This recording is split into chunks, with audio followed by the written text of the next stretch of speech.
Hi, I'm Chris Ryan, and courtesy of Mapai, we're here with Adrian Otaegui to talk all things golf and specifically talk a little bit about next week's US Open, which you have qualified for. So before we get onto that, Adrian, how are you? Hi, Chris. I'm very good. Thanks. Great to be here with you. Excellent.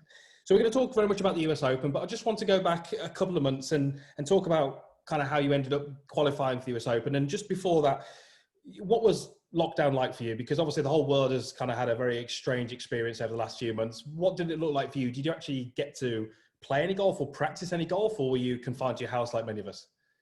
Well, I think lockdown has been difficult for everybody. Personally, for me, obviously, I'm not used to be locked at home. I'm always used to be outside and playing golf, and so yeah, it wasn't easy for me at the beginning. Then after a month or so, I managed to go out a little bit slowly and play some golf. I mean, at least hit some balls. Most of the time, I was just making swings and putting in a mat I had at home, and doing some physical training, doing some cycling as well at home, and I mean, I managed to keep myself active, which was the main thing, but obviously it wasn't easy. So after almost a couple of months lockdown, then we managed to start again practicing at home, even if we didn't know when we were going to play again tournaments. And I basically just when I was practicing, I basically just played on the golf course. Didn't really hit many balls, but play on the golf course almost every day, and just keep the game going. And so when we started again playing at the UK Swing end of July, I felt like I was playing already for a long time. So I mean, I just try to keep myself active and keep my mind active as well, and get ready for when we were starting again the tournaments. Yeah, because I guess, from the outside looking in, the tour now is all year round, isn't it? It goes right through the winter. And I guess as a golfer and professional and European tour, you always know when your next event is, and you've always got your schedule planned out. So I imagine it must have been quite difficult practicing, but actually not really ever knowing when your next tournament was going to be and where that was going to be and how much golf you were getting to play. So you're almost kind of practicing with no real end goal in mind. Well, the first few weeks after lockdown, even the first 2 months, that's exactly what happened. I was just practicing, but I didn't know really why. I was just practicing without knowing when was the date for the next tournament. So that was tough, actually. Yeah. Obviously, I was doing what I love, and I was playing golf, and I felt very, very lucky to be able to be playing golf in this situation. But obviously, practicing without knowing what for, it's not easy. So then when European Tour announced the first few tournaments, which were end just last week of July, which I thought it was good as well. It was quite soon. I wasn't expecting to be able to play that early again. I was very excited, and then I started to prepare myself better for that particular date. Yeah. So all in all, it was a pretty good UK swing, wasn't it? You managed to finish, I think, eighth on the kind of order of merit for those events, and it was pretty strong throughout. And obviously, your second place, I think it was at Hanbury Manor, was the kind of best result. But generally, your thoughts on how you played through that UK swing? Yeah, it was a positive UK swing for me. Not only in terms of result, but in terms of how I felt after such a long time without playing. It was like 5 months without tournaments. So I played 5 of the 6 events in the UK swing. Unfortunately, had to miss the last one at the Belfry because I wanted to play Valderrama, and it was too much golf for me if I played everything. But it was a very positive UK swing. Started at the British Masters in Newcastle, and obviously the first few holes and the first day was a little bit weird after such a long time without playing. But I managed to get myself some rhythm, and I really enjoyed myself. Second week wasn't that good, but I took some. I tried to take some positive things about it, and then after Hanbury Manor, as you said, everything went more fluid, and I managed to enjoy a lot more on the golf course. Not think that much, just play, just do what I knew, and it was a very positive week, especially obviously with my second place at the Hamburger Mariner, and then finishing 8th on the rankings. So it was good. I mean, I really enjoyed, even with all the restrictions we had and the tournament bubble, and but I managed to adapt myself very well, and it was good. I enjoyed. Good. And I'm based at the Marriott Forest of Arden.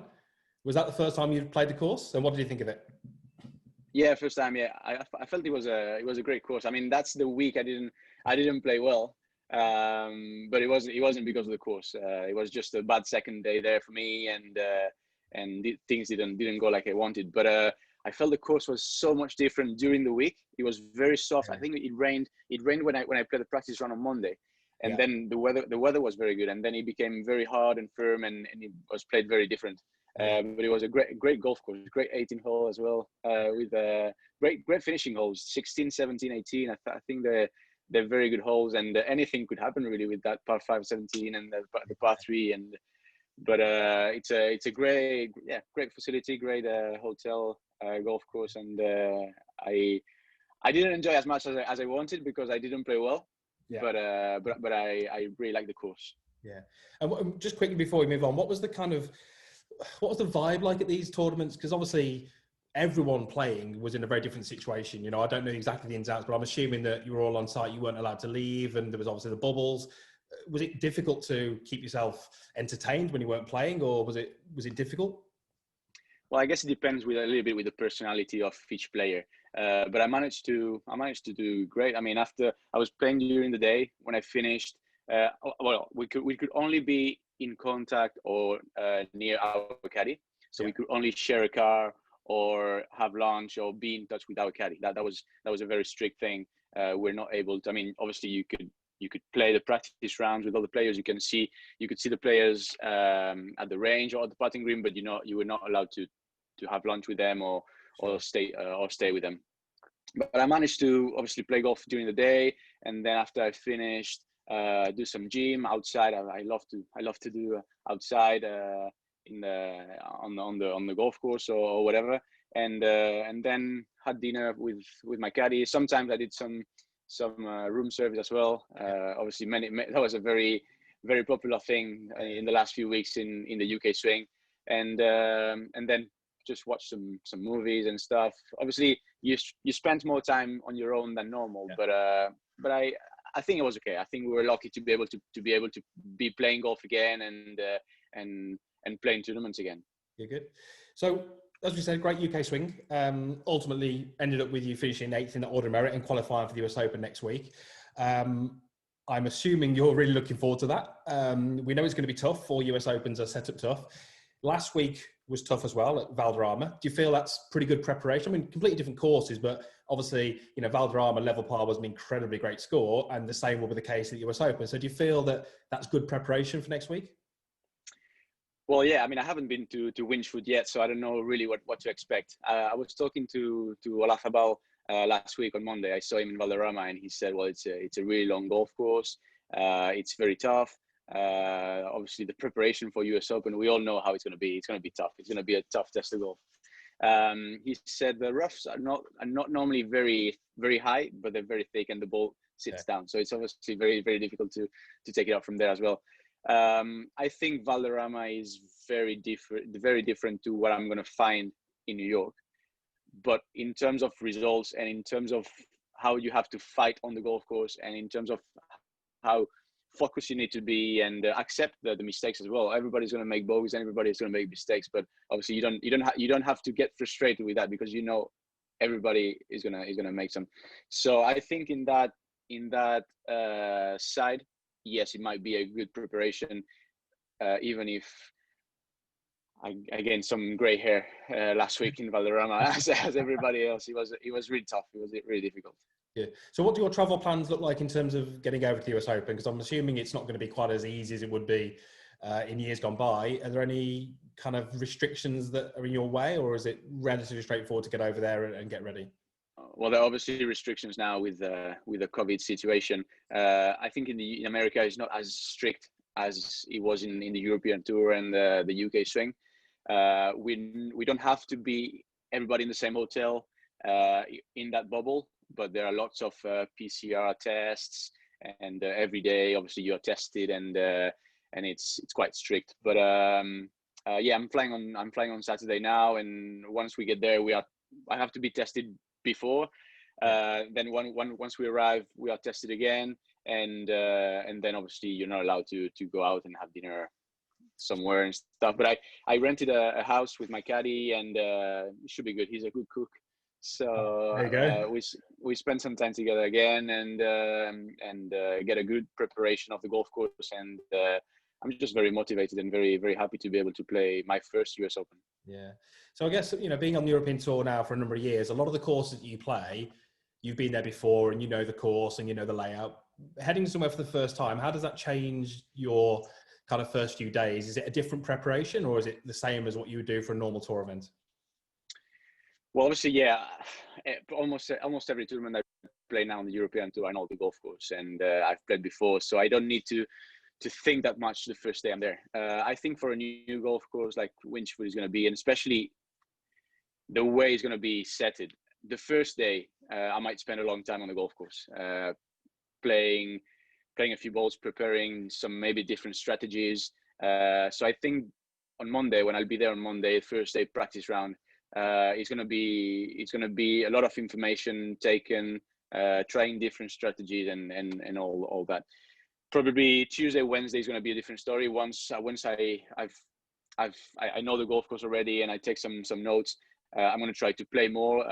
Don't play with many balls, just one ball, and try to focus on the tournament mode a bit more. But obviously, there's a lot of information that you need to be able to take the first day on a golf course that you don't know. Yeah, and I was just having a look on my phone at the golf course, and I was in horror looking at the start, because I think it was 450 yard par 4, 480 yard par 4, 250 yard par 3, 490 yard par 4. It looks tough. So do you foresee any equipment changes? Will you be, in the early part of the week, will you be looking at that end of your bag, maybe long irons, hybrids, and looking to change something? Or is a major week for you where you go with the set of clubs that you've got and that's just you for the week? I don't think I'll change anything in my bag, because I don't normally like to change much. I think all 14 clubs in my bag right now, I know how they react and how they work. So I don't think I'll change much. I know the golf course is very long. I think it's the same designer as Bethpage Black that I played last year at the PGA, and it's probably the longest golf course I've played so far. So I mean, it's going to be a difficult test of golf for sure. Olathabal was saying it's very, very long golf course. You need to be strong, and especially I think they're making it par 70 instead of 72. So that's probably 2 par 5s that they're making it par 4s. Yeah. I think an important key as well is going to be on the greens and around the greens, because obviously it will be difficult to hit the ball close to the pin. It will be difficult to make birdies, but it will be easy to miss some fairways. Maybe not by far, but you'd be in the rough. So I think having a good preparation around the greens and on the greens will make yourself save some shots and not making stupid mistakes and giving some shots. Yeah, I mean, I was looking, in 2006, which was the last time it was the US Open, Jeff Ogilvy won that with a finishing score of +5. So we kind of expect it to be tough. Do you go into these weeks? I mean, I know it's your first US Open, you've played US PGAs before. Do you go in with an idea of scores that you'd be happy with, or do you really just kind of play the golf course as you see it and then kind of see where you are after, heading into the weekend? Well, I don't know. I mean, I just try to clean my mind to be able to get there and take as much information I can on the golf course. And I don't normally try to think on a score, but more the way I want to play. But I think, as you say, pars will be welcome next week. All pars will be good.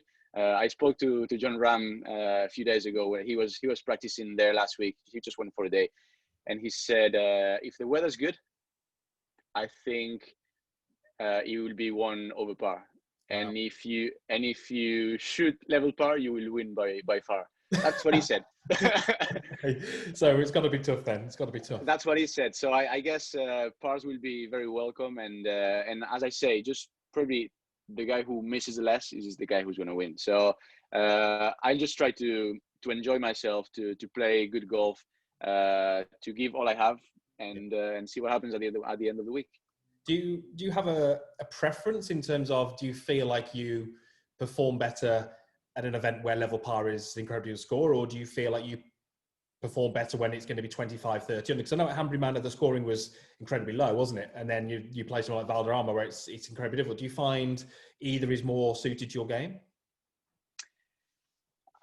I don't know. I might not say that, but I think when it's tougher, I think I prefer. Yeah. I think in general my game is pretty. I'm pretty straight, so I don't get in much trouble. So I think making pars for me in general is easier than. I mean, I think it suits my game a little bit more. So obviously, if it was the same every week, it would be boring. So that's the beauty of golf as well. When having some easier golf courses that you can shoot, you can make many birdies, and then having some difficult weeks as well that you have to fight to make pars.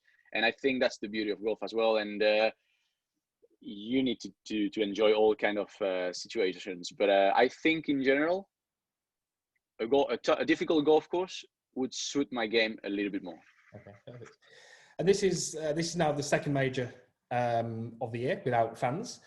I don't think, as a viewer watching it on TV, I don't think the fact that there's no fans there changes the experience a huge amount. But I imagine as a player, it's incredibly difficult, not having those fans supporting you and cheering good shots. How have you found it, and how do you expect it to be in the States? Do you expect it to be very similar to what it's been like in Europe? Well, obviously, as a player, we love having spectators and fans on the golf course, and especially when we go play in the UK, and people in the UK, in Ireland, in Scotland, in England know golf, and when they go there, they really appreciate a good shot. They understand the player, and I think it's great for us, the players, to have fans and play with fans, and that's a little bit more adrenaline for us. Yeah. Obviously, the situation now doesn't allow fans, and it's difficult. But for a player, we just focus on our game, and we get used as well to not having fans. I think the fans can enjoy on TV as much as with or without fans. And I agree. Playing a major, and especially in America, and especially in the state of New York, it's a little shame not to have fans, because they change. They really change the ambience. Yeah. New York fans are known to be crazy and to shout on the golf course and give the show. So obviously that's a different thing as well, and something the players quite enjoy as well. But it would be with no fans. It will be a tough set golf course, and we'll need to go for it. I mean, there might be no fans, but there's going to be plenty of people from Spain watching on TV, and obviously Kevin and Phil from Mapai, they're going to be watching eagerly to see how you're doing, and obviously lots of people from the UK and Europe as well. So people are watching. It's just going to be, I guess, strange when they're not actually there by the side of the ropes. But do you feel that it's harder to perform when take Hanbury Manor, for example, when you were kind of fighting for the lead? Are you someone who kind of tries to use the energy from the crowd, or do you find that actually it doesn't really matter too much, and they say you can just focus on your game and play as normal? Well, you could obviously use the energy of the crowds.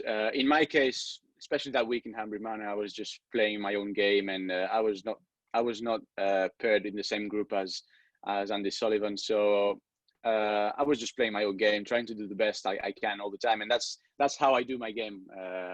Honestly, I just try to do the best all the time and focus on my own game.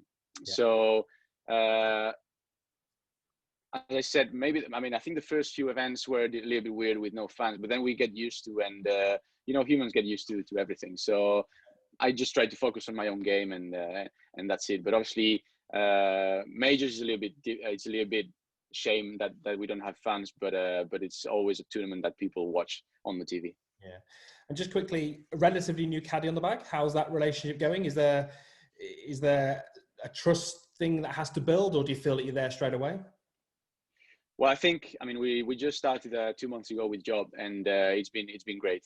He's a great guy. We have a very good relationship, and obviously we need to learn about each other more, and I think obviously in the future things will get better. But the first impressions have been very, very good from both sides.